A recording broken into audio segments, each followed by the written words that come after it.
এই যে বন্ধুরা শুনছো, নতুন নতুন রোমান্টিক ভালোবাসার গল্প পেতে ও শুনতে চাইলে আমাদের সাগর অফিসিয়াল চ্যানেলটি সাবস্ক্রাইব করে বেল বাটনটি অন করে দিও। লাইক কমেন্ট করতে মোটেও ভুলবেন না কিন্তু। ধন্যবাদ সবাইকে। ক্যাম্পাসের মাঠে পা রাখতেই কিছু দূর লক্ষ্য করলাম চিকন চশমা পরা একটা মেয়ে 5 জন ছেলেকে কান ধরে উঠবস করাচ্ছে। ব্যাপারটা আমার কাছে একটু হাস্যকরই লাগছে। মেয়েটি যেভাবে উঠবস করতে বলছে আর ছেলেগুলো মেয়েটির কথা শুনে বেকুবের মতো তাই করছে। তাদের সামনে গিয়ে কিছু একটা বলতে যাব, এর মধ্যে চিকন মেয়েটি বলে উঠল। এখানে কি? মেয়েটির দিকে একবার তাকাতেই আমার চোখ যেন কপালে উঠে গেল। এত সুন্দরী একটা মেয়ে নম্রভদ্র না হয়ে ক্যাম্পাসে এসে ক্ষমতার বড়াই দেখাচ্ছে। এর একটা বিহিত আমাকে করতেই হবে। আর মনে ভাবতেই মেয়েটি আমার ভাবান্ত চেহারা দেখে বলে উঠল। এই যে তামিল হিরো, এখন কি আপনাকেও কান ধরিয়ে উঠবোস করাবো? আরে ধুর, ওদের মতো আমাকে গাধা পেয়েছেন? আপনি বললেন আর আমি কানে ধরে উঠবোস করব? অত সোজা না। আর এই যে ভাইয়ারা, আপনারা এই চিকন প্রাণীর কথায় কান ধরে এত নাচানাচি করছেন কেন?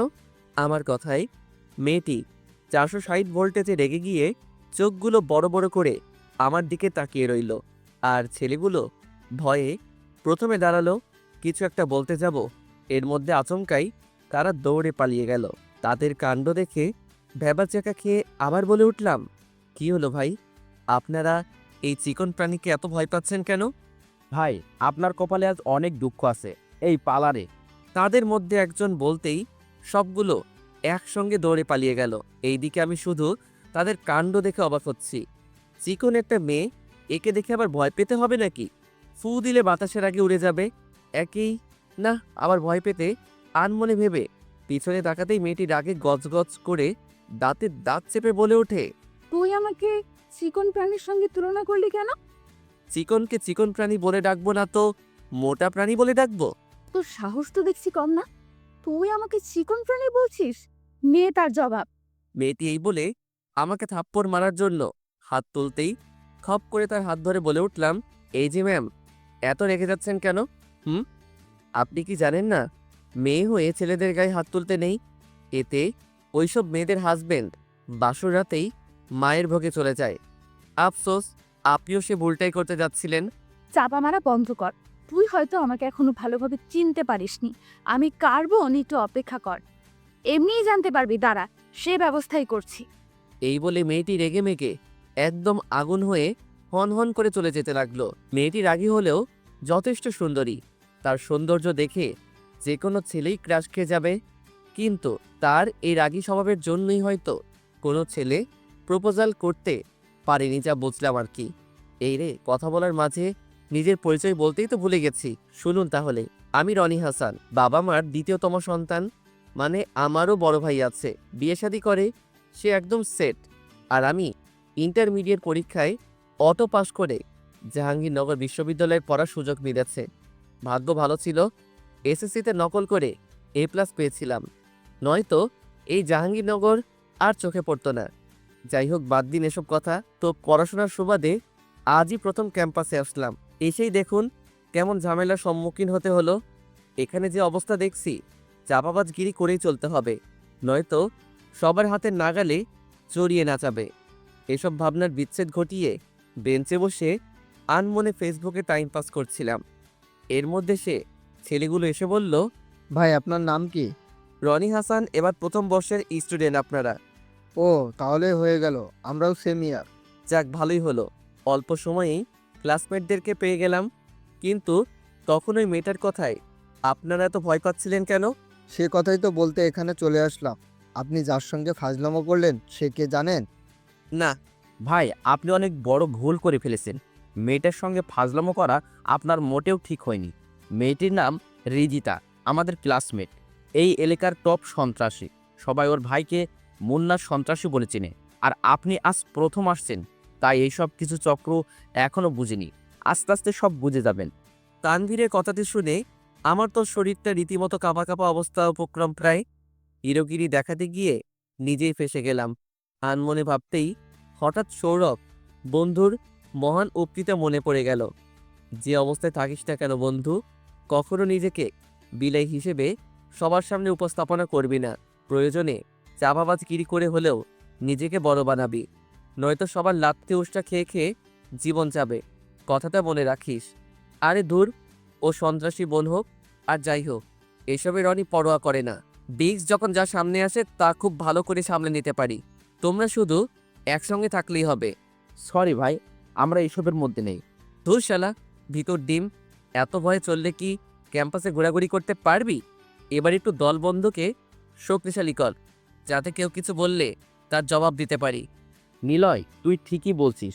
ক্যাম্পাসে আমরা নতুন আসছি, কেউ ঠিক মতো চিনেই না। এ অবস্থায় ক্যাম্পাসের ছোট বাচ্চারাও আমাদেরকে রেগ দিতে বিন্দুমাত্র পিছপাও হবে না। সুতরাং আমি বলি কি, আমরা 6 একসঙ্গে দলবদ্ধ থাকাই উত্তম হবে। শফিকের কথায় বাকি 4 জনেও আমার দলে যোগ হয়ে গেল। শুরুতেই যে এতগুলো বন্ধু পেয়ে যাব ভাবতেই পারিনি। তাদের সঙ্গে কিছুক্ষণ আড্ডা দিবার পর ক্লাসে এসে লক্ষ্য করলাম হৃদিতার সঙ্গে আরও 6-7 মেয়ে হাতে ক্রিকেট খেলার স্ট্যাম্প নিয়ে দাঁড়িয়ে আছে।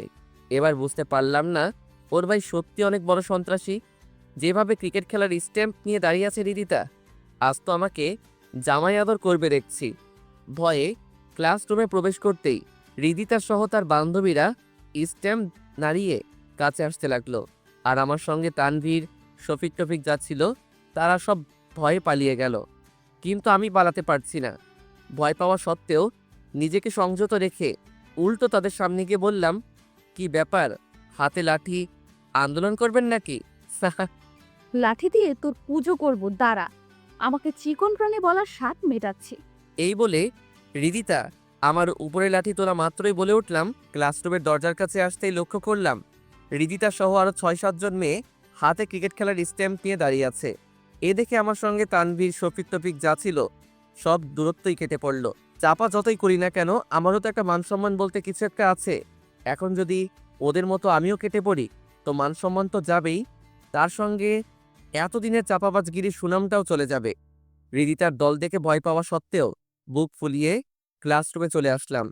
হৃদিতা আমাকে দেখেই রাগে গজগজ করে স্ট্যাম্প হাতে নিয়ে এসে বলে উঠল, তখন আমাকে কি নামে যেন ডেকেছিস? আরেকবার বল দেখি। হৃদিতার কথার তোয়াক্কা না করে ওর পুরো গ্রুপের উদ্দেশ্যে বলে উঠলাম, কি ব্যাপার আপুরা, আপনারা সবাই দেখছি স্ট্যাম্প হাতে নিয়ে দাঁড়িয়ে আছেন, খেলতে যাবেন নাকি? আয় পাগল ছেলে, তুই হৃদিতাকে চিকন প্রাণী বলে সম্বোধন করেছিস কেন? চিকনকে চিকন প্রাণী বলে ডেকেছি তো কি এমন মহাভারত অশুদ্ধ হয়েছে? তানিয়া, চেয়ে দেখেছিস কি এই তামিল হিরোকে স্ট্যাম্প দিয়ে ফুটার ফুট কয়েকটা দে, নয়তো আমি দিচ্ছি, দেখ। হৃদিতাই বলে স্ট্যাম্পটা হাতে শক্ত করে ধরে যেই আমার উপর তুলতে যাবে, খপ করে স্ট্যাম্পটা হাতে নিয়ে বলে উঠলাম, খবরদার, কেউ এই ভুলটা করবেন না। আমি কে তা আপনারা এখনো বুঝতে পারেননি, তাই তো? তো আপনি কে বলুন তো? মুন্না সন্ত্রাসীর ডানহাত কিংবা বন্ধু বলতে পারেন। এবার নিশ্চয়ই বুঝে গেছেন আমি কতটা খারাপ মানুষ। দিনে দুপুরে মানুষ কাটাকাটি করার অভ্যাস আমার আছে। সেদিক থেকে আপনারা সামান্য মশামাছি মাত্র। মেয়ে বলে সম্মান দিয়ে কথা বলছি, ছেলে হলে তো এতক্ষণ থাপড়ায়ে কানটা লাল করে ফেলতাম। পাম মেরে বলতেই হৃদিতার সব বান্ধবী স্ট্যাম্পগুলো ফেলে দিয়ে কিছুটা ভয়ার্ত চেহারায় প্রথম তানিশা বলে ওঠে, কি, আপনি মুন্নার ভাইয়ার বন্ধু? হৃদিতা তো মুন্নার ওই বোন। এই হৃদিতা, বল না। জি হ্যাঁ, ভাইয়ার বন্ধু। জি হ্যাঁ, কিন্তু মুন্নার কাছে আমি যতটুকু শুনেছি আপনি অতি নম্র ভদ্র একটা মেয়ে, আর ক্যাম্পাসে এসে দেখছি তার পুরোই উল্টো। আচ্ছা, একটু অপেক্ষা করুন, মুন্নার কাছে ফোন দিয়ে ব্যাপারটা পুনরায় শুনছি। এই বলে পকেট থেকে ফোনটা বের করে এমনি কিছুক্ষণ ঘাটাঘাটি করে কানের কাছে নিতেই হৃদিতা প্রাণ জোড়ানো হাসি দিয়ে বলে উঠল, আপনি শুধু শুধু ভাইয়াকে ফোন করছেন। মুন্নার একটু বলি যে তার বোন ক্যাম্পাসে পড়াশোনার নামে তার ভাইয়ার ক্ষমতার বড়াই করে বেড়াচ্ছে। ভাইয়াকে বলার কি দরকার? সামান্য এই ব্যাপারই তো। নেক্সট টাইম কাউকে আর হেনস্থা করব না, প্রমিস। আচ্ছা ঠিক আছে, এবারের মতো মাফ করে দিলাম, কিন্তু পরের বার যদি ক্যাম্পাসে কোনো ছেলেকে কান ধরে উঠবস করাতে দেখছি তো ওই দিন আপনাকেও ওখানে কান ধরে উঠবস করতে হবে। কথাটি অবশ্যই মনে রাখবেন। এবার আমি আসি উপর দিকে। এই রীতিতা, আমাদের এখন কি হবে? কি হবে মানে? এই খবিসটার জন্য তো ক্যাম্পাসে কাউকে র্যাগিংও করতে পারবো না দেখছি। দাঁড়া, কালকেই ভাইয়ার কাছ থেকে শুনে ব্যাপারটা ক্লিয়ার হচ্ছে। যদি ভাইয়ার লোক হয়ে থাকে তো বেঁচে যাবে, আর যদি আমাদের বোকা বানিয়ে সব চাপা মেরেছে তোর খবর আছে। এইদিকে তোরা আমার কোন কালের বন্ধুরে? শালা আমাকে বিপদে ফেলে রেখে পালিয়ে এসে পড়ছিলি। কি করব বল? অমন সন্ত্রাসীর বোনের সঙ্গে কি জেনে শুনে পাঙ্গা নেওয়া কি ঠিক হবে? যদি একবার মুন্না ভাইয়ের কাছে রিদিতা তোর কিংবা আমাদের নাম নালিশ করে, কি হবে একবার ভেবে দেখছি? রাজুর কথা শুনে ইতিমধ্যে হাঁটু কাঁপা কাঁপা অবস্থা উপক্রম প্রায়। তারপরও নিজেকে সংযত রেখে বুক ফুলিয়ে বলে উঠলাম, আরে ধুর, রিদিতা কিছুই বলতে পারবে না। ওকে আমি এমনভাবে চাপাবাজি চক্রে ফেলেছি, এতে কখনো আর ক্যাম্পাসে তার সন্ত্রাসী ভাইয়ের ক্ষমতার বড়াই করবে না। তো কি এমন চাপা মারলি দোষ? বলছি শুন তাহলে। বন্ধুর সঙ্গে আড্ডা শেষ করে বাসায় আসলাম। এসেও কেন জানি মেয়েটার রাগ মিশ্রিত চেহারাটাই বারবার ভেসে উঠছে। ইচ্ছা না থাকার পরেও তার কথাই ভাবতে ইচ্ছে করছে। আর সেটা কেন ইচ্ছে করছে তার মানে এখনো খুঁজে পাচ্ছি না। যাই হোক, এই মেয়ের ধারের কাছেও যাওয়া যাবে না। একবার যদি তার মুন্না ভাইকে আমার সম্বন্ধে কিছু একটা বলে, তো সে আমাকে জিন্দা কবর দিয়ে দিবে। না বাবা, এসবের মধ্যে নিজেকে জড়ানো যাবে না। আমি পড়াশোনা করতে আসছি, সেটাই বরং করব। যেভাবে সে কাজ পরের দিন ক্যাম্পাসে চলে আসলাম। তানভীর, শফিক, রাজু কাউকে পেলাম না। এদিক সেদিক তাকিয়ে দেখলাম হৃদিতাও নেই। দেখে চিন্তামুক্ত লাগছে। প্রফুল্ল মনে ক্যাম্পাসের মাঠে বসে আনমনে ফেসবুকে টাইম পাস করছি। এর মধ্যে হৃদিতা ও তার বান্ধবীদের নিয়ে আমার সামনে হাজির। কিছুটা একটা বলতে যাব, এর মধ্যে হৃদিতাই বলে উঠল, কিরে, কাল না ক্লাসরুমে খুব বড় গলায় বলেছিলি তুই ভাইয়ার ডান হাত? কই, ভাইয়াকে তোর কথা জিজ্ঞেস করলে ভাইয়া বলল রনি নামে আমাদের দলে কোনো সন্ত্রাসীই নেই। এই রে, এত জলদি হৃদিতা ওর ভাইয়ের কাছ থেকে সব শুনে ফেলেছে। এখন তো চাপাবাজি করার কোনো সুযোগই নেই দেখছি। আনমনে ভাবতেই তানিয়া বলে ওঠে, আমাদের সঙ্গে ফাজলামো করার জন্য তোকে এখন ক্যাম্পাসে সবার সামনে কান ধরে 50 বার উঠবস করতে হবে। নে, জলদি শুরু কর। 50 বার কান ধরে উঠবস করতে বলছে। মান সম্মান তো যাবেই, তার সঙ্গে বন্ধুদের কাছে হাসি তামাশার পাত্র হতে হবে। কিন্তু এখন কি কথা বলে কেটে পড়া যায় সেটাই তো ভেবে পাচ্ছি না।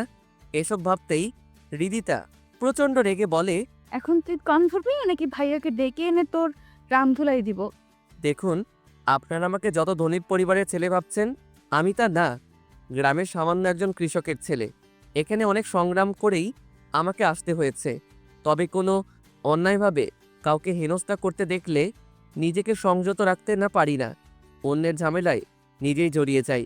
কাল কিছুটা রেগেই আপনাকে দুই একটা ভুলভাল কথা বলছি, এর জন্য আমি ক্ষমা প্রার্থী। আর এই যে হৃদিতা ম্যাম, আপনি তো মুন্না ভাইয়ের বোন, চাইলে যে কাউকে মারধর ক্যাম্পাস থেকে বের করে দিতে পারবেন। আজ আমাকেও বলছেন ক্যাম্পাসে সবার সামনে 50 বার কান ধরে উঠবস করতে।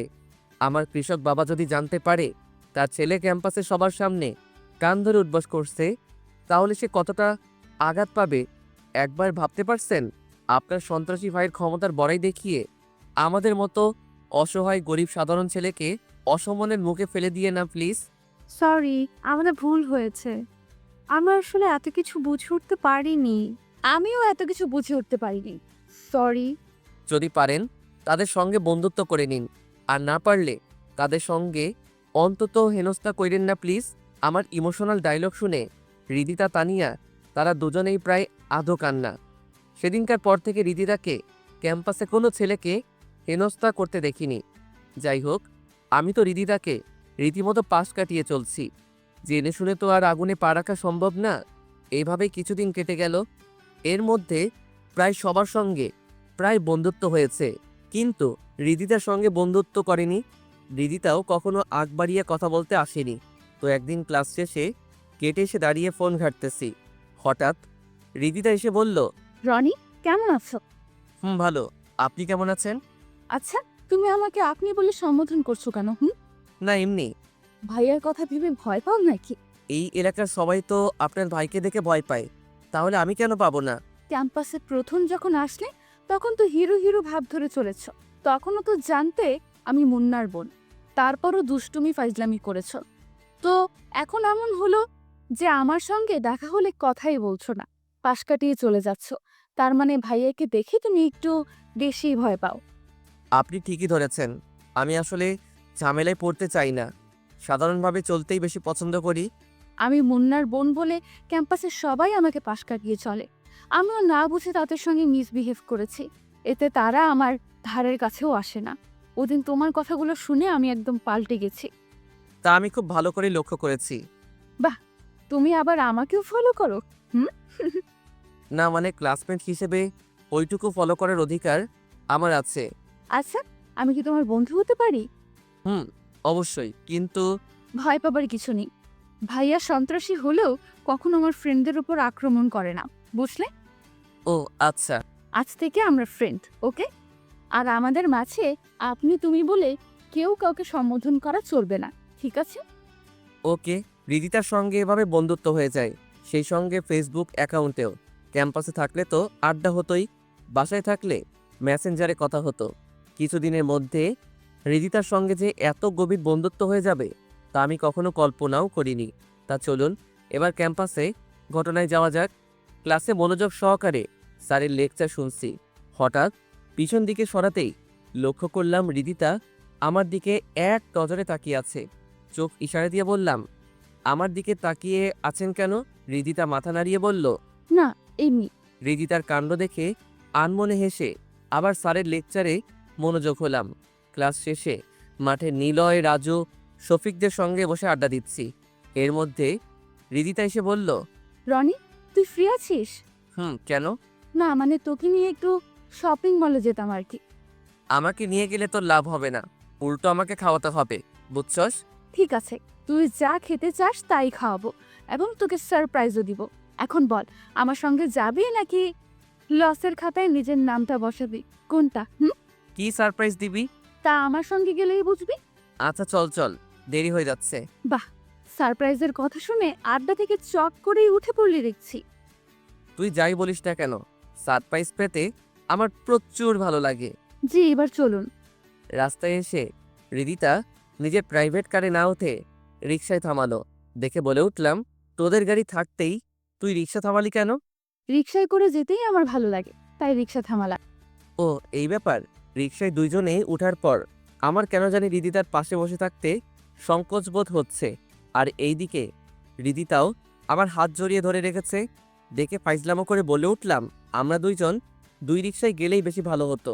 দুই রিকশা কেন? না মানে তুই যেভাবে আমার হাত জড়িয়ে ধরে রেখেছিস, এতে বাহিরের মানুষজন দেখে ভাবছে আমরা স্বামী স্ত্রী রিকশায় করে ঘুরছি। এই কথা বলা মাত্রই রিদিতা আমার হাত ছেড়ে দিয়ে লজ্জামাখা সুরে বলে উঠল, ফাইজলামো করিস না তো। ফাইজলামো কই করলাম, সত্যিই তো কইলাম। তুই সব সময় একটু বেশি, তাই না? না, আগে ঠিক বেশি বুঝতাম না, তবে ইদানিং শুরু করেছি আর কি। অত বেশি বোঝা ভালো না চান্দু। জি। এইভাবে রিদিতার সঙ্গে দুই এক কথা বলে শপিং মলে আসলাম। আমি আমার মতো ফোন ঘাঁটতে লাগলাম।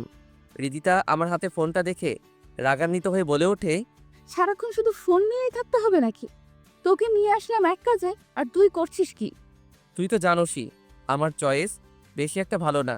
ভালো হতে হবে না, তুই আমার পাশে থাকলেই হবে। আচ্ছা ঠিক আছে চল।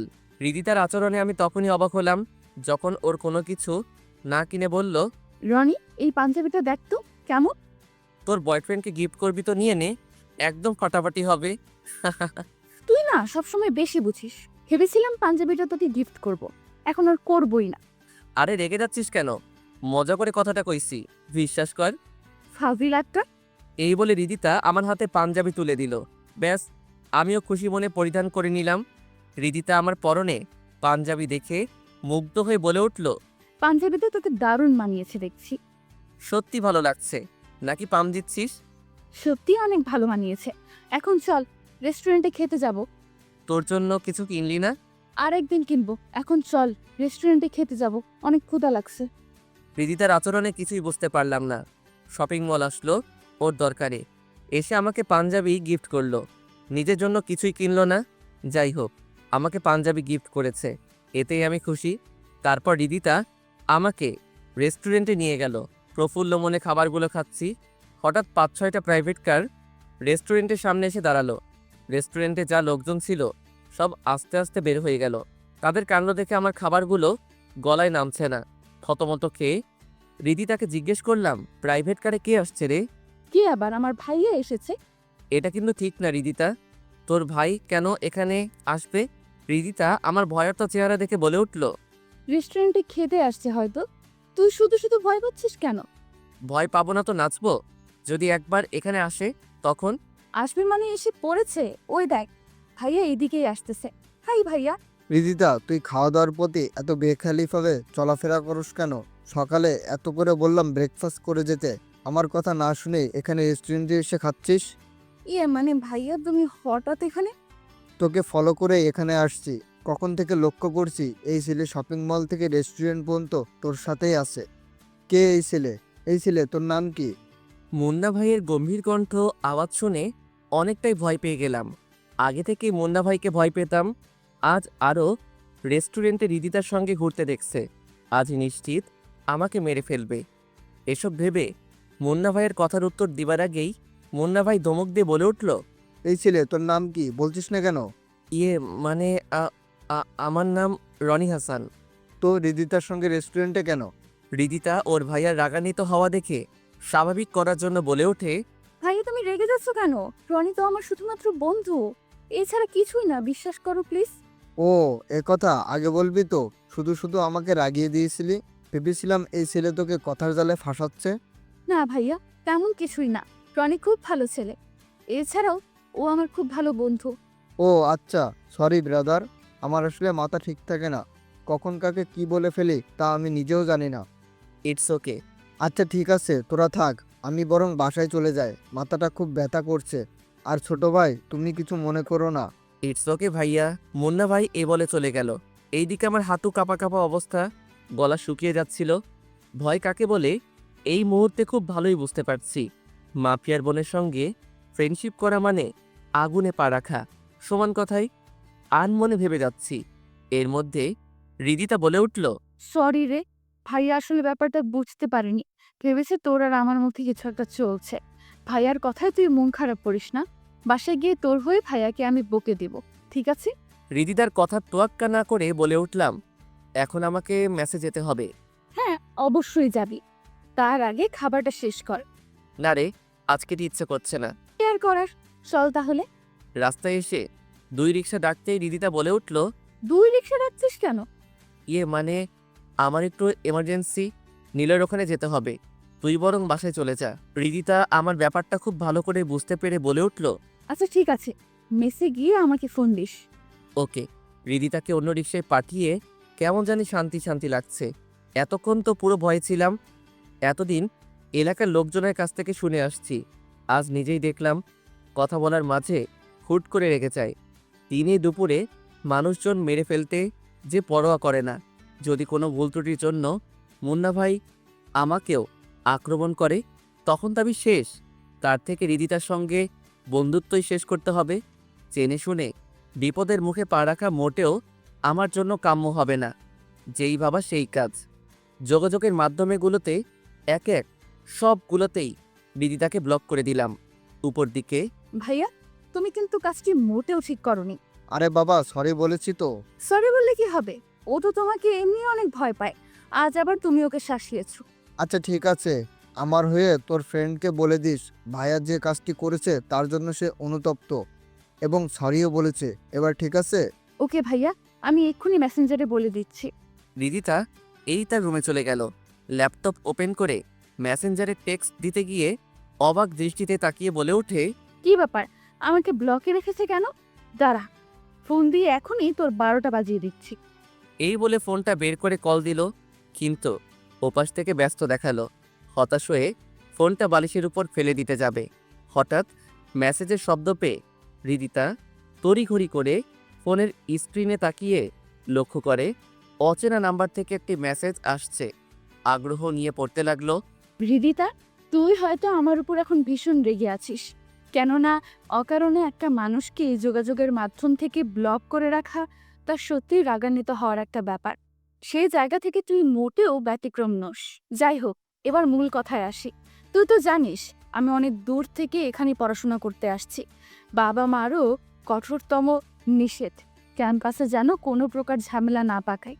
এছাড়া তুই তোর ভাইয়ের রাগ সম্পর্কে ভালোই জানিস, কখন কি থেকে কি করে ফেলে তা সে নিজেই জানে না। তাই আমি সিদ্ধান্ত নিয়েছি তোর আর আমার বন্ধুত্বের সম্পর্ক এখানেই শেষ। ক্যাম্পাসে দেখা হলেও প্লিজ আমার সঙ্গে কোনো প্রকার কথা বলতে আসিস না। আল্লাহ হাফিজ, ভালো থাক। হৃদিতা মেসেজটি পড়ে এতটাই রাগ উঠে যায় যে রনিকে সামনে পেলে সে কাঁচায় চিবিয়ে খেয়ে ফেলবে। অনেকটা রেগে আনমনে বলে ওঠে, বন্ধুত্ব নষ্ট করার খুব শখ হয়েছে তাই না? কাল ক্যাম্পাসে তোকে মজা দেখাচ্ছি, অপেক্ষা কর। এইদিকে হৃদিতার কাছে মেসেজটি পাঠিয়ে কাজটা কি ভুল করলাম? না, ভুল কিছু করিনি। যা করেছি একদম ভালোই করেছি। মাফিয়ার বোনের সঙ্গে কোনোভাবে বন্ধুত্ব রাখা ঠিক হবে না, এসব ভেবেই ঘুমিয়ে পড়লাম। সকালে ঘুম থেকে উঠে ফ্রেশ হয়ে খাবারের পর্ব শেষ করে মার সঙ্গে কিছুক্ষণ ফোনে কথা বললাম। তারপর প্রতিদিনকার মতো ক্যাম্পাসে আসলাম। ক্লাস শুরু হতে প্রায় 20 মিনিট সময় বাকি আছে। টাইম পাস করার জন্য ফেসবুক ঘাঁটতে ব্যস্ত হয়ে গেলাম। ফেসবুকে মগ্ন থাকা অবস্থায় হঠাৎ কে জানি ফোনটা হাত থেকে কেড়ে নিয়ে কিছু দূরে ফেলে দিল। সামনে তাকিয়ে দেখি হৃদিতা প্রচণ্ড রেগে আমার দিকে এক দৃষ্টিতে তাকিয়ে আছে।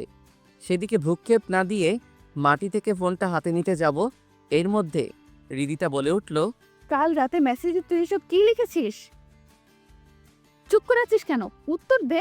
হৃদিতা একটু বোঝার চেষ্টা করো, তোর ভাই এমনি অনেক রাগী। কেউ যদি তোর কাছে আমার নামে ভুলভাল কান পড়া দেয় তো তোর ভাই আমাকে খুন করে ফেলবে।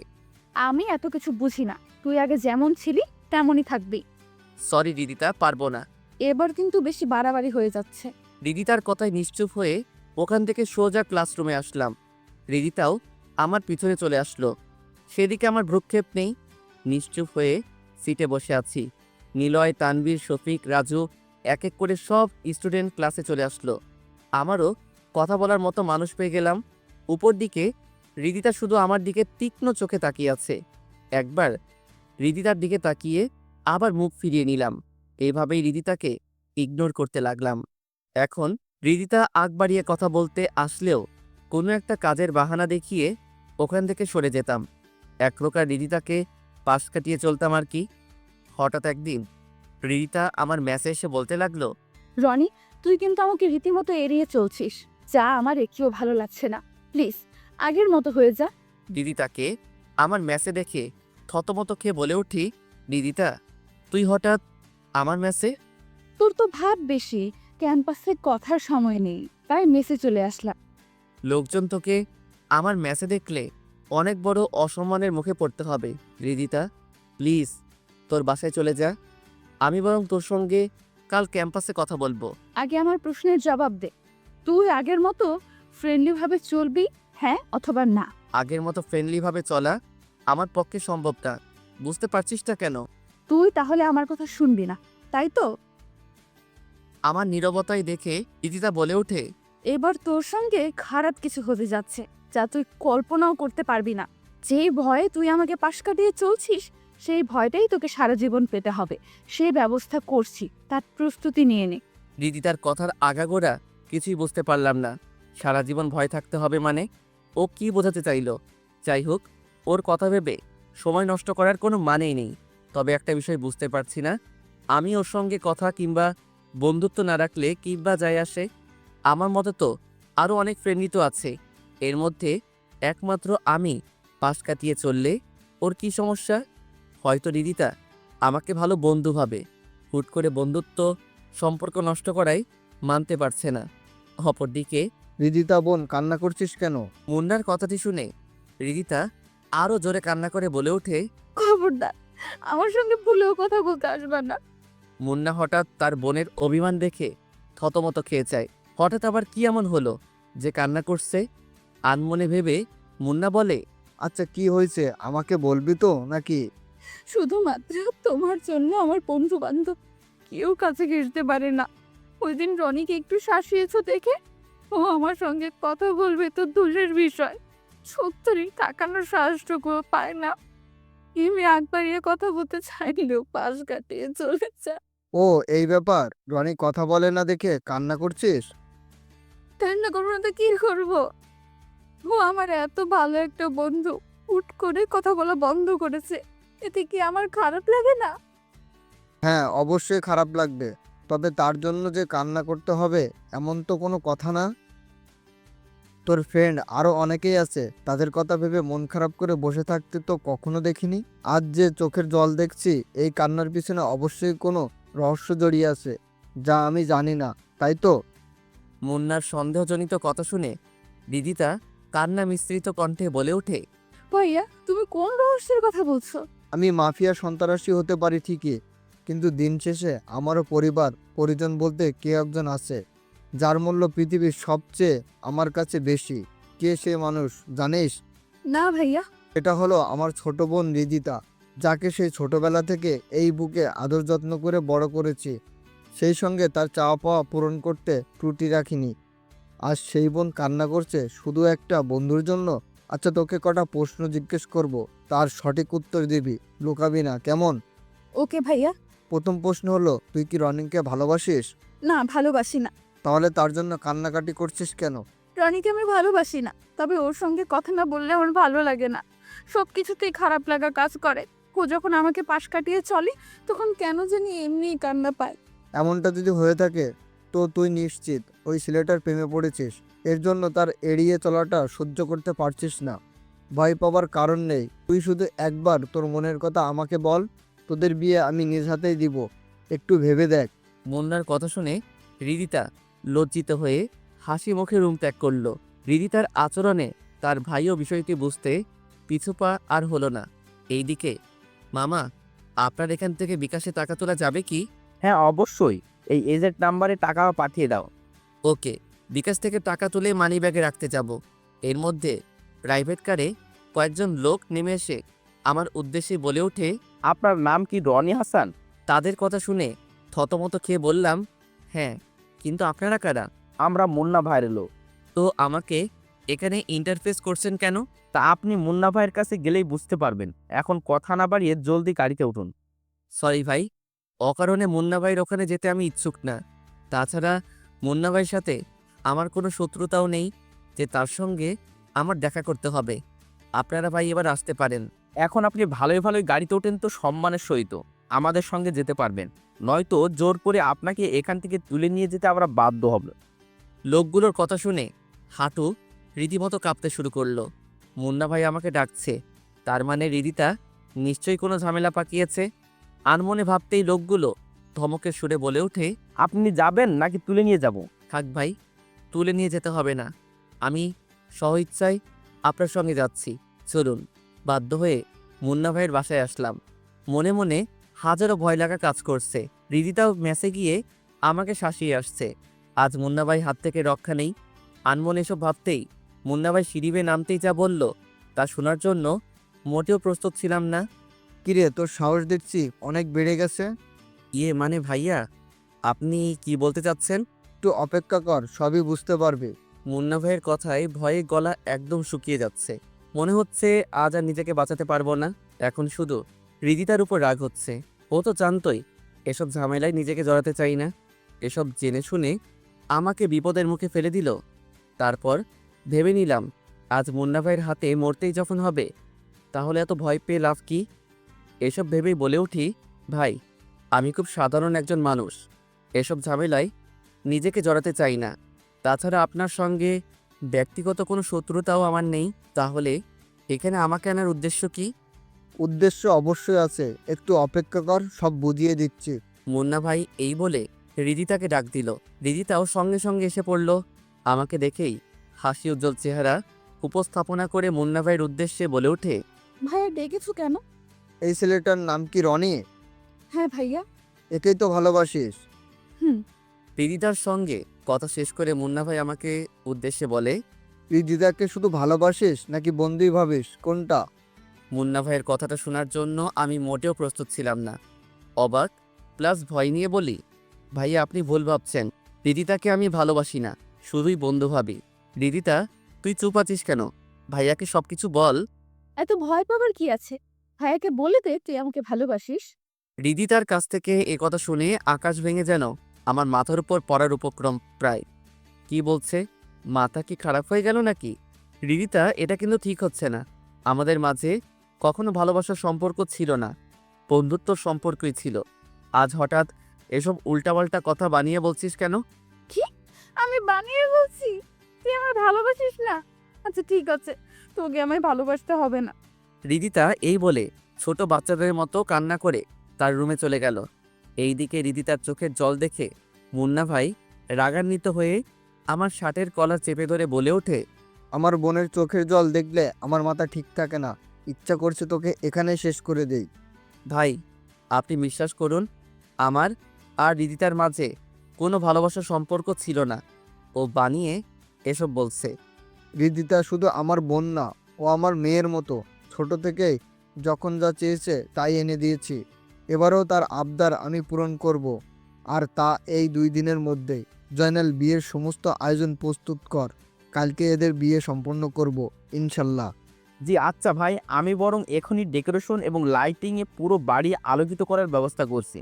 মুন্না ভাইয়ের কাছ থেকে বিয়ে নামক শব্দটি শুনে পায়ের নিচে মাটি যেন সরে গেল। পরিশেষে মাফিয়ার বোনকে বিয়ে করতে হবে না, কোনোভাবে সম্ভব না। এই বিয়ে আমি করতে পারবো না। আনমনে ভেবেই বলি, ভাইয়া আপনি ভুল সিদ্ধান্ত নিয়েছেন। রিদিতাকে আমি বিয়ে করতে পারবো না। মুন্না ভাই রাগান্বিত সুরে বলে ওঠে, ছোট ভাই, এত বেশি বুঝো না। এতে নিজের জীবনটাই কিন্তু হারাতে হবে। এবার মনের মধ্যে ভয় ঢুকে গেল। নিমিষেই চুপ হয়ে গেলাম। সন্ত্রাসীর পালায় পড়েছি। তাদের কথার প্রতিবাদ করলেই নিশ্চিত জীবন হারাতে হবে। তার থেকে চুপ করে থাকাই শ্রেয়। ও একদিন পর বিয়ের সকল নিয়মকানুন মেনে আমার আর রিদিতার বিয়ে সম্পূর্ণ হয়ে গেল। বিয়েতে সকল বন্ধুবান্ধব উপস্থিত ছিল, শুধু আমার পরিবার আর আত্মীয় স্বজনরাই উপস্থিত ছিল না। তাদের কথা ভেবে খুব খারাপ লাগছে। রিদিতা ওর জিতকে প্রাধান্য দিয়ে হয়তো আমাকে বিয়েটা করতে বাধ্য করেছে, কিন্তু আমার মনের অবস্থা একবারও বুঝতে চেষ্টা করলো না। ছাদের কিনায় এসে আনমনে ভাবছি, পড়াশোনা করতে এসে বিয়ের চক্রে যে এভাবে পড়ে যাব তা কখনো কল্পনাও করিনি। ওইদিকে বাবা মা ভাইয়া ভাবি তারা হয়তো আমার বিয়ের কথা জানতে পারলে অনেক কষ্ট পাবে। এখন এসব ভেবেই বা কী হবে? বিয়ে তো আমি স্বইচ্ছায় করিনি। আনমনে ভেবে পিছনের দিকে ফিরে তাকাতেই নিলয়, তানভীর, তানিয়া তাদেরকে দেখতে পেলাম। তানিয়া বলে ওঠে, কি রে, মন খারাপ করে আছিস কেন? এটা তোরাই ভালো জানছস। রনি, প্লিজ মন খারাপ করিস না। রিদিতা তোকে আগে থেকে পছন্দ করত। যা দারুণ, ও নিজেই আগ বাড়িয়ে তোর সঙ্গে বন্ধুত্ব করেছে। এইসব কিছুই ভালোবাসার স্বার্থে করেছে। মুন্না ভাইকে নিয়ে রিদিতাও অনেক ভয় পেত যদি তোর সত্যি কোনো ক্ষতি করে ফেলে। এই ভয় ভালোবাসার কথাটি প্রকাশ করেনি, বরং তোকেও বুঝতে দেয়নি। ইভেন আমাকেও অনেকদিন পর জানিয়েছে। পরিশেষে তুই কি করলি? মুন্না ভাইয়ের সামান্যতম ধমকানোতে রিদিতাকে ইগনোর করতে শুরু করলি। তোর এই ইগনোর করাটা সত্যি নিতে পারছিল না। তারপর আর কি, রিদিতা ওর ভাইয়াকে সবটা বলে প্ল্যান করে তোকে ব্ল্যাকমেল করে বিয়েটা করে ফেলে। তানিয়ার কথা শুনে আমি যেন আকাশ থেকে পড়লাম। রিদিতা আমাকে সত্যি সত্যি ভালোবাসতো, আর আমি কিছুই টের পেলাম না। তবে রিদিতাকে একটু শাস্তি ভোগ করতেই হবে। আমাকে ভয় দেখিয়ে বিয়েতে মত নিয়েছে, এর শাস্তি যদি না দেই তো কেমনে কি? কিরে, কোথায় হারিয়ে গেলি? তানিয়ার কথায় ভাবনার ঘোর কেটে গেল। মানে কি যেন বলছিলি? কিছুই না, তুই এখন বাসর ঘরে যা। রাত প্রায় 12টা বাজতে গেল। ওইদিকে বেচারা রিদিতা তোর অপেক্ষায় প্রহর গুনছে মনে হয়। দেখ তেরি, আমি আছি টেনশনে, তুই আসছিস ফাইজলামোর মুডে। বন্ধু, লেট করছিস কেন? যা, বিড়ালটা আগেই ভাগেই মেরে আয়, নয়তো হাতছাড়া হয়ে যাবে। তারা আমাকে নিয়ে দুষ্টুমি ফাইজলামো করছে। এর মধ্যে হঠাৎ রিদিতা ছাদে এসে কোনো কথা না বলে আমার হাত ধরে টেনে রুমে গিয়ে দরজা বন্ধ করে বলে ওঠে, এই যে হিরো, আমাকে এখানে বসিয়ে রেখে ছাদে আড্ডা দিচ্ছিলেন কেন? মন চাচ্ছিল তাই ছাদে আড্ডা দিচ্ছিলাম, তাতে তোর কি? এখন থেকে আমার ওই সব, বুঝলেন? কিন্তু আমি কেন জানি আনন্দিত হতে পারছি না। মনটা খারাপ নিয়ে বিছানায় বসে পড়লাম। আমার চেহারায় বিষণ্ণতা প্রতিচ্ছবি দেখে রিদিতা বলে ওঠে, সরি, আমি আসলে তোকে এতটা প্যারা দিতে চাইনি। তোর ইগনোর করাতে আমি সত্যিই অনেক আপসেট হয়ে যাচ্ছিলাম। ভাবতাম এই বুঝে আমার কাছ থেকে একেবারেই চলে যাচ্ছিস। তুই আমাকে যে ভালোবাসতি এ কথা একবারও প্রকাশ করসনি। আমাকে একবার জিজ্ঞেস করে তো জানতে পারতি। তা না করে এমন এক কাণ্ড করে ফেললি, তা সত্যি অবিশ্বাস্য। আমার ভালোবাসার কথা তোকে বললে কি হতো? উল্টো কোনো কিছু না ভেবে আমাকে না করে দিতি। কারণ একটাই ছিল, আমার ভাই সন্ত্রাসী, আর ভাইকে তুই অনেকটাই ভয় পাইতি। এর জন্যই তোকে ভালোবাসার কথাটি বলতে পারি নাই। তা না হয় বুঝলাম, কিন্তু বিয়ের বিষয়টি এত জলদি করলি কেন? তুই জানছস না আমি এখন স্টুডেন্ট, বাবার টাকায় চলছি, তার সঙ্গে লেখাপড়াও করছি। এখন তো আমার ভবিষ্যৎটাও অন্ধকার হয়ে গেল দেখছি। তোর এই পাগলামোতে আমার রঙিন লাইটটা এখন সাদা কালোতে পরিণত হয়ে গেল। রাগে পুরো শরীর রিরি করছে, মন চাচ্ছে রিদিতাকে কষিয়ে কয়েকটা থাপ্পড় মেরে দেই, কিন্তু ওর সন্ত্রাসী ফাইটার জন্য পিছুপা হতে হচ্ছে। নিজের রাগ নিজের মাঝেই ধামাচাপা দিতে হচ্ছে। দূর, লাইফটাকে শেষ করে দিল। এসব ভেবে কম্বল মুড়িয়ে চোখ বুজে ফেললাম। কিছুক্ষণ পর রিদিতা আমাকে জড়িয়ে ধরে কানের কাছে এসে বলে, ঘুমিয়ে পড়ছিস কেন? আজ না আমার বাসর রাত। কথাটা শেষ হওয়া মাত্রই রিদিতাকে ঝটকানি মেরে সরিয়ে দিয়ে বললাম, কিসের বাসর রাত? আজ আমার মরণ রাত। আমার কথা শুনে রিদিতার হাসি উজ্জ্বল চেহারা নিমিষেই মলিন করে বলে, এসব অলক্ষণের কথা মুখে আনতে নেই। বুঝতে পারছি আমার উপর তোর অনেক রাগ জমে আছে। চাইলে আমাকে আঘাত করে তোমার রাগ নিরবন করতে পারো, বাধা দিব না, কিন্তু রাগের ঘোরে এসব অলক্ষণে কথাবার্তা বলো না প্লিজ। রিদিতার আদ্য কান্নার চেহারা দেখে এবার বুঝতে পারলাম মেয়েটা সত্যিই আমাকে অনেক ভালোবাসে। ভালোবাসা ছাড়া এরকম পাগলামি করা সম্ভব না। এমন মেয়েকে লাইফ পার্টনার হিসেবে পেয়ে মন্দ হয়নি। তারপরও ও আমাকে আরেকটু বাজিয়ে দেখতে হবে সে কতটা আমায় ভালোবাসে। আনমনে ভাবতেই রিদিতা আদৌ কান্না সুরে বলে, কি ভাবছো? রিদিতাকে কাঁদানোর জন্য বললাম, ভাবছি কি করে নিজের জীবন শেষ করা যায় সে চিন্তাই করছি, কিন্তু নিজের জীবন নিজ হাতে তো শেষ করা সম্ভব না, তাই অন্য কোনো উপায় ভাবতেছি। বাসর রাতে সবাই কত রোমান্টিক কথা বলে, আর তুমি আমাকে এসব বলে কাঁদাতে যাচ্ছ? তোর সঙ্গে কথা বলার আমার বিন্দুমাত্র ইচ্ছা করছে না। কখনো আমার কাছ থেকে ভালোবাসা পাবি না। স্ত্রী হিসাবে আমার কাছে অবহেলিত হয়ে থাকবি। এই বলে কম্বল আর বালিশ নিয়ে সোফায় ঘুমিয়ে পড়লাম। চোখ বুঝতেই ঘুমের রাজ্যে কখন হারিয়ে গেছি তা নিজেও জানি না। সকালে পাখির কিচিরমিচির শব্দ শুনে ঘুমটা ভেঙে গেল। চোখ মেলে পাশে তাকাতেই লক্ষ্য করলাম রিদিতা সোফায় বসা অবস্থায় ঘুমিয়ে আছে। একদম বাচ্চাদের মতো নিষ্পাপ লাগছে। এমনিতেই অনেক রূপবতী, ঘুমানো অবস্থায় তার রূপের ঝলক আরও বৃদ্ধি পেয়েছে। ইচ্ছা না থাকার পরেও তার কপালে চুমু এঁকে দিতেই হঠাৎ নড়ে চড়ে ওঠে। দেখে জলদি ওখান থেকে সরে যেতে চাইলেই পিছন দিক থেকে রিদিতা বলে ওঠে, রাতেই না বললেন আমাকে একটুও ভালোবাসবেন না, এখন আবার লুকিয়ে কিস খাওয়া হচ্ছে তাই না? এই রে, ধরাতে গেলাম। ঘুমিয়ে তো ছিল, টের পেলো কেমনে? নাকি আমার আগেই ঘুম ভেঙেছে? যাই হোক, কোনো এক কথা বলে বিষয়টা ধামাচাপা দিতে হবে। মানে তোর কপালে মশা বসেছিল, তাই মশাটাকে মারতেই কাছে গিয়েছিলাম, এছাড়া অন্য কিছু না। জনাব, আপনার মনে দুষ্টুমি হৃদয় হয়েছে, তা আমি খুব ভালো করেই বুঝতে পারছি। এই বলে আমার একদম নিকটে এসে বলে, এত সংকোচ বোধ করছো কেন গো? আখ পিচ তো আমার কাছেই তোমাকে ধরা দিতে হবে। অসম্ভব, তোকে আমার স্ত্রী হিসেবে মেনে নিচ্ছি না। মেনে তো আপনাকে নিতেই হবে জনাব। রিদিতা, বাইরে বের হ, কত রোমান্স করবি। দরজার ওপাশ থেকে তানিয়ার কথাটি শুনে রিদিতা আমার কাছ থেকে চট করে সরে গেল। রিদিতার কাণ্ড দেখে আনমনে হেসে উঠলাম। আমার হাসি দেখে রিদিতা বলে, কি হলো, হাসতেছো কেন? এমনি। দরজার ওপাশ থেকে তানিয়া দরজা ধাক্কা মেরে বলে ওঠে, কি রে, দরজা খুলবি নাকি ভেঙে ভিতরে যাব? আরে আসতেছি, দাঁড়া। রিদিতা এই বলে দরজা খুলে দিল। প্রথম তানিয়া রুমে প্রবেশ করলো, তারপর এক এক করে তানভীর, নিলয়, শফিক, রাজু সবাই এসে আমার দিকে তাকিয়ে ফাইজলামো শুরু করে বলে ওঠে, পাশে কেমন কাটলো দোস্ত? তোদের মুখে আর কোনো কথা নেই, এসেই এইটা বলতে হবে? অদ্ভুত। এই বলে তাদেরকে পাশ কাটিয়ে ওয়াশরুমে গেলাম। শালা, তোরা বন্ধু নামের হারামি, মাফিয়ার বোনকে বাধ্য হয়ে বিয়ে করতে হয়েছে। বুঝতে পারছিস না বাসরাত কেমন হবে? এটা আবার আমাকে জিজ্ঞেস করতে হবে নাকি? আনমনেই একাই বকবক করছি। অপরদিকে এই যে আপুমনি, বাসরাত কেমন কাটালেন? আর বলিস না, এতদিন সিনেমায় যে কাহিনী দেখেছি সেম কাহিনী আমার সঙ্গে হয়েছে। মানে? কাল রাতে আমাদের স্বামী স্ত্রীর মাঝে আলিঙ্গন হয়নি রে। অনেক স্বপ্ন ছিল ফুলশয্যার রাতে স্বামীর সঙ্গে প্রেমালাপ করব, কিন্তু খবিশটা রেগে সোফায় গিয়ে ঘুমিয়ে পড়ল। আমারও কোনো কিছু বলার সাহসও হচ্ছিল না। নিরুপায় হয়ে তার পাশে রাত পাড়ি জমিয়েছি। খবিশটা একবারও জিজ্ঞেস করলো না যে বিছানায় না ঘুমিয়ে সোফায় কেন ঘুমাচ্ছি। কি আর করার, বিয়েটা হয়তো ও করতে চায়নি, কিন্তু তার ভাইয়ের চাপে মত দিতে বাধ্য হয়েছে। যাই হোক, তুই ওকে আরো অনেক বেশি ভালোবাসবি, যাতে তোকে ছাড়া অন্য কাউকে কল্পনাও করতে না পারে। ঠিক আছে, আমি বরং সেটাই করব। এবার আমরা তাহলে আসি। ওকে। এইদিকে ওয়াশরুম থেকে বের হয়ে লক্ষ্য করলাম পুরো রুম ফাঁকা। কি ব্যাপার? তানভীর, নিলয়, শফিক তারা কোথায় গেল? দেখ, হারামিগুলো না বলেই চলে গেল। আনমনে ভেবে বিছানায় বসে আছি। হঠাৎ দরজাগুলো শব্দ পেয়ে দরজার দিকে তাকাতেই লক্ষ্য করলাম রিদিতা খাবার হাতে নিয়ে আসছে। এইদিকে খিদেই পেটে ইঁদুর দৌড়াচ্ছে। এই যে জনাব, খেয়ে নিন। খিদে নেই।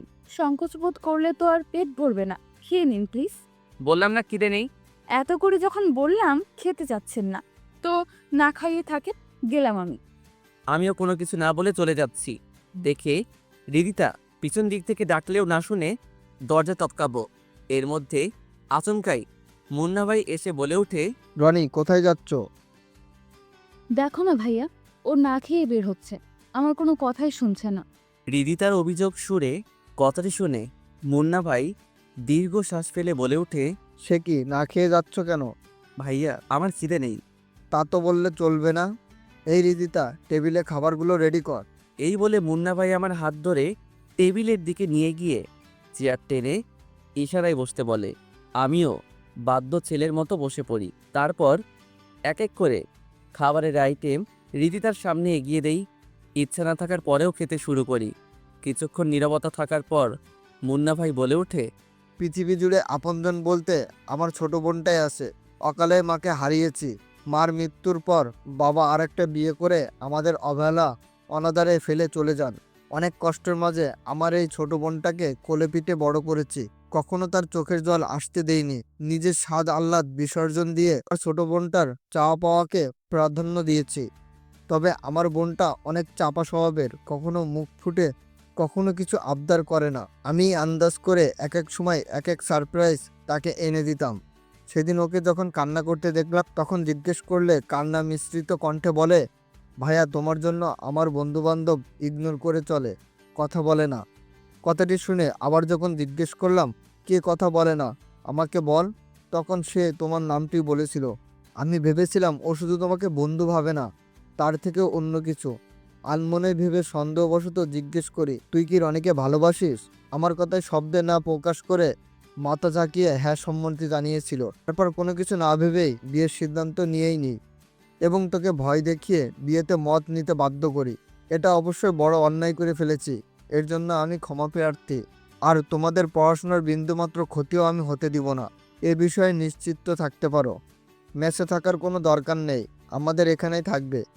প্রয়োজনে তোমার বাবা মার সঙ্গে কথা বলে সব কিছু স্বাভাবিক করব। এতে যদি ওনাদের পা পর্যন্ত ধরতে হয় তো আমি তাই করব। তারপরও নিজের মাঝে রাগ কিংবা মন খারাপ নিয়ে থেকো না ভাই, প্লিজ। মুন্না ভাইয়ের এরকম কথাবার্তা শুনে একটু না অনেকটাই অবাক হয়েছি যে মুন্না ভাই মানুষকে হুমকি ধুমকি কথা বলে, আজ আমার সঙ্গে এত মলিন ভাষায় কথা বলছে, তা সত্যি অবিশ্বাস্য। হয়তো বিয়েটা আমার বাধ্য হয়ে করতে হয়েছে ঠিকই, কিন্তু রিদিতাকে যে আমার অপছন্দ তেমন কোনো বিষয় না। স্ত্রী হিসাবে রিদিতাকে আমার বেশ পছন্দই হয়েছে। এসব ভেবেই বলে উঠি, আচ্ছা ভাইয়া ঠিক আছে। রিদিতাকে আমি স্ত্রী হিসেবে মেনে নিয়েছি, কিন্তু আমি তো এখনো বেকার। রিদিতার দায়িত্ব তোমাকে এখনই নিতে হবে না।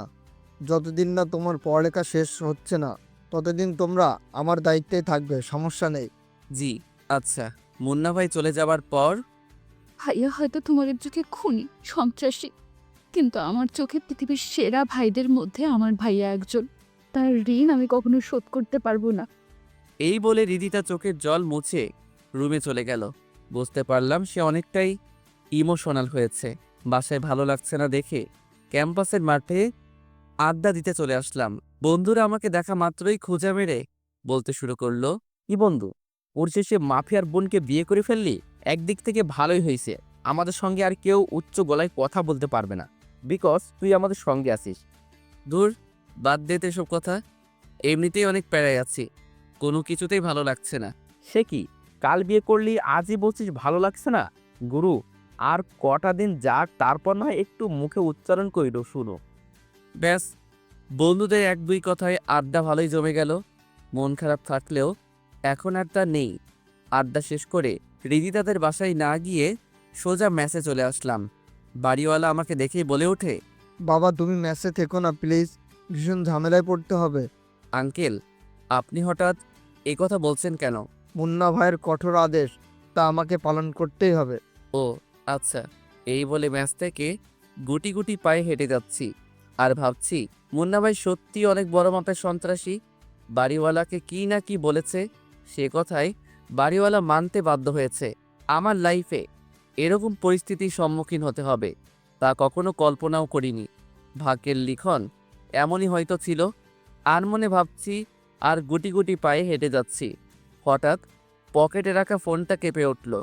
পকেট থেকে ফোনটা বের করে স্ক্রিনে লক্ষ্য করলাম রিদিতার কল। গুরুত্ব না দিয়ে কেটে দিলাম। ব্যাস, আবারও কল দিল। এবার কলটা কেটে না দিয়ে রিসিভ করে বললাম, ওপাশ থেকে ঝাঁঝালো কণ্ঠে রিদিতা বলে, আমার কল রিসিভ করছো না কেন? কল রিসিভ না করলে কথা কার সঙ্গে বলছিস? প্রথমবার তো কল কেটেই দিলা। আমার ইচ্ছা হয়েছে, কল রিসিভ করিনি।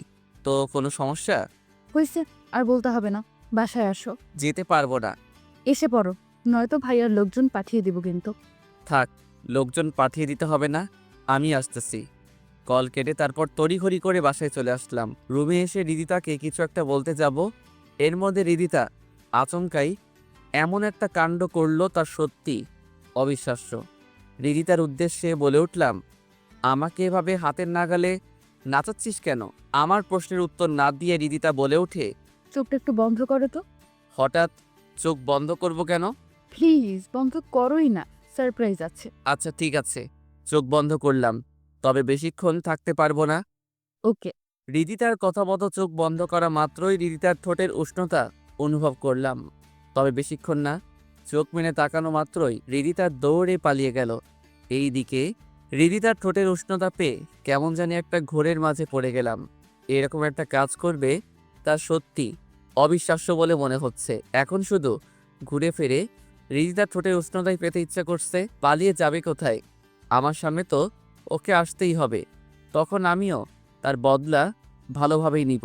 রুম থেকে বের হয়ে রিদিতাকে আশেপাশে খুঁজতে লাগলাম। চারিদিক চোখ বুলিয়ে নিলাম, কোথাও নেই। ফোনটা বের করে কল দেওয়া মাত্র কিচেন রুম থেকে রিদিতার ফোনটা বেজে উঠল। তারপর এদিক সেদিক না তাকিয়ে কিচেন রুমে গিয়ে লক্ষ্য করলাম খুব মনোযোগ সহকারে রান্না করছে। তার হাতের নাগালে ফোন কল টুন বাজছে, সেদিক কোনো ভ্রুক্ষেপ নেই। আমিও কম কিসের স্যুট করে পিছনে গিয়ে রিদিতাকে জড়িয়ে ধরলাম। আচমকায় জড়িয়ে ধরাতে কেঁপে ওঠে, তোতলিয়ে বলে, কে? আপনার হাজব্যান্ড। ও আচ্ছা, হঠাৎ কি মনে করে আমার কাছে আসলেন? আমার বউটাকে একটু আদর করতে চলে আসলাম। ব্যাস, কথাটি শুনেই রিদিতা আমার কাছ থেকে নিজেকে ছাড়িয়ে নিবার চেষ্টা করে বলে ওঠে, না না, আদরের কোনো দরকার নেই। দেখছো না রান্না করছি, ছাড়ো আমাকে। ছাড়বো না। তখনকার সারপ্রাইজটাতে আমার মন ভরেনি, সুতরাং সারপ্রাইজটা পুনরায় আবার চাই। এই বলে রিদিতার গলায় নাক ডুবিয়ে দিলাম। কিচেন রুমে এসে আপনাকে এত রোমান্টিক হতে হবে না, কেউ দেখে ফেললে লজ্জায় মুখ দেখাতে পারবো না। ছাড়েন বলছি। এত সুন্দরী বউ পাশে থাকলে সবাই রোমান্টিকই হবে, তাহলে আমার কি দোষ? এই বলে রিদিতার ঠোঁটের উষ্ণতা নিতে যাব, হঠাৎ গরম চেনি হাতে চেপে ধরাতে চট করেই রিদিতার কাছ থেকে সরে গিয়ে বলে উঠি, আহ বউ না ডাকাত, একটু কাছে এসেছি বলে গরম চেনি ছ্যাঁক দিতে হবে? ধুর, তোর কাছে আসাই আমার ভুল হয়েছে। মানা করার পরেও শুনছিলাম না কেন?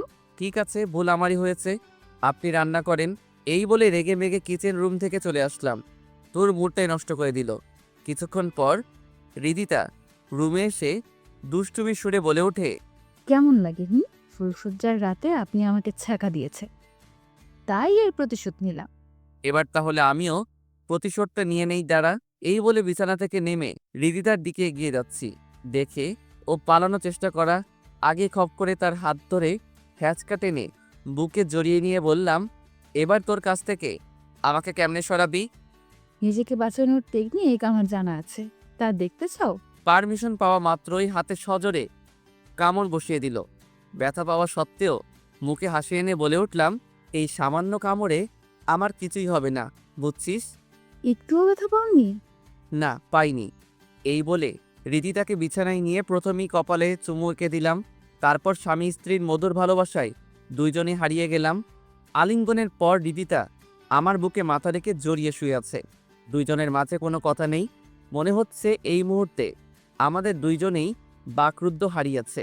নীরবতার প্রহর ভেঙে রিদিতা বলে ওঠে, আমাকে ছেড়ে কখনো যাবে না তো?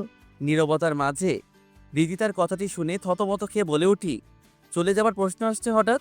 না মানে, বিয়ে তো আমাকে স্বইচ্ছায় করনি, চাপে পড়েই মত দিতে বাধ্য হয়েছ। এর জন্য তোমাকে নিয়ে আমার অনেক ভয় হয়। হ্যাঁ, যেতেও পারি, ঠিক নেই।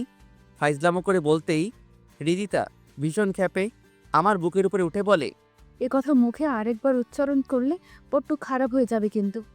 আরে বাবা, রাগ করছো কেন? ফাইজলামো করে বলছি তো। অনেক হয়েছে, ছাড়ো আমাকে। আরে কোথায় যাচ্ছ? থাকো না আরেকটু। আজ না হোক, কাল ঠিকই আমাকে রেখে চলে যাবা। মাঝখান থেকে এত মায়া বাড়িয়ে লাভ কি? ছাড়ো আমাকে। বললাম তো ফাইজলামো করে বলছি, তারপর রাগ কেন করছো? তাহলে আমার মাথায় হাত রেখে বলো, কখনোই আমাকে ছেড়ে যাবা না।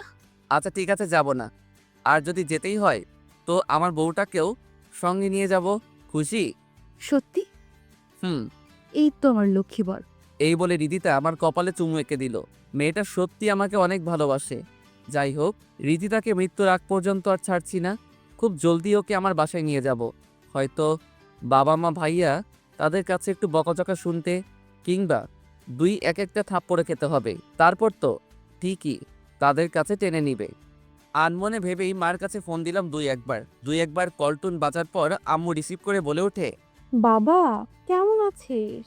হ্যাঁ আম্মু, ভালোই আছি। তোমরা সবাই কেমন আছো? আলহামদুলিল্লাহ, সবাই ভালোই আছে। তোর পড়াশোনার কি কি খবর? হ্যাঁ, ভালো। কি ব্যাপার, তুতলি কথা বলছিস কেন? না মানে, তোমাকে একটা কথা বলতে চাচ্ছিলাম। হ্যাঁ বল, শুনছি তো। আম্মু, আমি এখানে বিবিএ করে ফেলেছি। বাদর ছেলে, কি বললি? আবার বল দেখি। তারপর আম্মুকে স্পষ্ট ভাষায় যখন বললাম এখানে বিয়ে করে ফেলছি, ব্যাস, আম্মু তো রেগে মেগে আগুন হয়ে ঝাঁঝালো কণ্ঠে যা বলল। বাদর ছেলে, তোকে লেখাপড়া করতে পাঠিয়েছে আর তুই ওখানে আমাদের ছাড়া এইসব করেছিস? তোর ওখানে কালকে আমি যাচ্ছি। মার রাগান্বিত সুরে কথাটি শুনে অনেকটাই ভয় পেয়ে যাই, কারণ মার রাগ করলে ভীষণ ঝামেলায় আমাকে পড়তে হয়। আমার সুপারিশ তো একমাত্র মা করে, আর এখন দেখছি পুরোই বিপক্ষে চলে গেছে। তার দিক থেকে রিয়্যাক্ট করা অস্বাভাবিক কিছু না। তারপর ওর মা রাগান্বিত আচরণে ভয় করছে। মা যে রিয়্যাক্ট করলো, বাবা শুনলে তো বাসায় তুলবে না। এখন এসব ভেবে আর লাভ নেই, যা হবার তা হবেই। রাতে ঘুমানোর সময় এসব চিন্তা ভাবনা করছি। রিদিতা আমাকে চিন্তিত দেখে জড়িয়ে ধরে বলে, কি ভাবছো? ভাবনার বিচ্ছেদ ঘটিয়ে বলে উঠলাম, মাকে আমাদের বিয়ের বিষয়টা জানিয়ে দিয়েছি। উনি আমার মুখে বিয়ে নামক শব্দটি শুনেই অনেকটা রেগে যান এবং কালকেই আসতে চাইছে। বুঝতে পারছি না মা এখানে আসলে কি হবে। রিদিতা আমার কথাগুলো শুনে বিষণ্ণ মুখটি কালো করে বলে, আমার জন্য তোমাকে অনেক বকাশোকা শোনাবে। এই পাগলি, তুমি মন খারাপ করছো কেন? মা তো আমাকে ছোট থেকে বকাঝকা করে, তার বকা শুনে হজম করার শক্তি আমার আছে। চিন্তা করো না, সব ঠিক হয়ে যাবে। রিদিতা ছলছল দৃষ্টিতে তাকিয়ে বলে ওঠে, তুমি যদি কোনো কারণে আমাকে ছেড়ে চলে যাও তো আমি সত্যিই মরে যাব। তোমাকে ছাড়া আমি থাকতে পারবো না, যত কিছুই হোক না কেন। তুমি আমার হাতটি ছেড়ে যাবা না তো? রিদিতার কথাটি যেন কলিজায় লেগে গেল। একে যতই দেখছি ততই মন জয় করে নিচ্ছে। পরিস্থিতি যতই খারাপ আসুক না কেন, ভালোবাসার মানুষটি কখনো হাতছাড়া করব না। আনমনে ভেবে রিদিতাকে পরম ভালোবাসায় বুকে জড়িয়ে নিলাম। রিদিতাও আমার বুকে মুখ গুজে চুপটি বেড়ে ঘুমিয়ে পড়ল। রিদিতাকে দেখে মনে হচ্ছে পৃথিবীর সবচেয়ে শান্তি স্থানে সে ঘুমিয়ে পড়েছে। দৃশ্যটি আমার কাছে খুবই মনোমুগ্ধকর লাগছে। নিজের অজান্তেই রিদিতার মাথায় হাত বুলিয়ে দিচ্ছি, আর ও আমাকে চাপটে ধরে ঘুমের রাজ্যে পাড়ি দিচ্ছে। চিন্তা ভাবনায় রাতটা নির্ঘুমে কেটে গেল। ফজরের আজানের আগেই কখন যে ঘুম ধরে আসছে তা আমি নিজেও জানি না। সকালে রিদিতার মিষ্টির কোকিল কণ্ঠে ডাকে ঘুমটা ভেঙে গেল। আমার চোখ লাল বর্ণ দেখে রিদিতা বলে উঠে, কি ব্যাপার, তোমার চোখগুলো এমন লাল বর্ণ ধারণ করেছে কেন? নিশ্চয়ই রাতে ঘুম হয়নি। হ্যাঁ, ঘুম হয়েছে তো। মিথ্যা বলছো কেন? তোমার চোখ প্রমাণ দিচ্ছে রাতে ঘুমাওনি। এবার আর লুকানোর চেষ্টা করলাম না। বলে ফেললাম। আসলে চিন্তাভাবনা বেশি থাকায় ঘুমাতে পারিনি। মাকে নিয়ে আমার বেশি চিন্তা হচ্ছে। যে মানুষটা আমার সুপারিশ সবসময় করত, সে এখন আমার বিপক্ষে চলে গেছে। তার মানে বুঝতে পারছো ব্যাপার কেমন কঠিন হয়ে দাঁড়াবে? ভাবনার কোনো প্রয়োজন নেই, নিয়তির উপর সব ছেড়ে দাও। এই বলে আমার কপালে চুমু এঁকে হৃদিতা রুম ত্যাগ করলো। হৃদিতার কথায় কিছুটা স্বস্তি পেলাম। সকালের পর্বটা এমনই কেটে গেল। বিকেলে বাবা মা তার সঙ্গে ভাইয়া ভাবি সবাই চলে আসছে। মা আমাকে দেখে কোনো কিছু না বলেই ঠাস ঠাস করে 2টা থাপ্পড় মেরে দিল এবং অজস্র বকাবকি শুরু করলো। বাবা শুধু দাঁতে দাঁত চেপে চোখ রাঙিয়ে তাকাচ্ছিল। ভাইয়া ভাবি তারাও আমাকে বোঝাতে লাগলো কাজটি আমি মোটেও ঠিক করিনি। কিছুক্ষণ এভাবে পরিস্থিতি গরম থাকলো। মুন্না ভাই এসে সমস্ত ঘটনাই বাবা মাকে বলল এবং ক্ষমা চাওয়ালো। ভাইয়া ভাবির সুপারিশে মা আর অমত পোষণ করল না। পরিশেষে বলে উঠল, যা হবার তা হয়েছে, এখন আমার ছেলের বউকে দেখতে চাই। সে কই? মার কথা শুনে চারদিক চোখ বুলিয়ে নিলাম।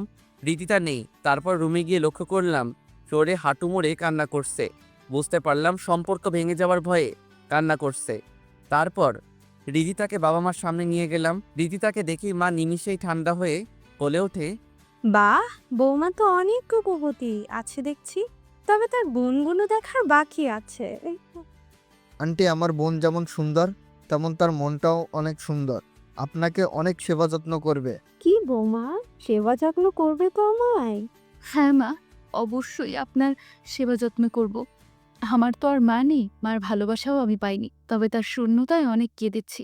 আজ আপনাকে মায়ের আসনে পেয়েছি, সুতরাং আমি আমার সর্বোচ্চ দিয়ে হলেও সৎ আচরণ করব। ব্যাস। রীতিতার কথাতে মা গলে একদম পানি। তবে বাবা আমার প্রতি একটু নারাজ।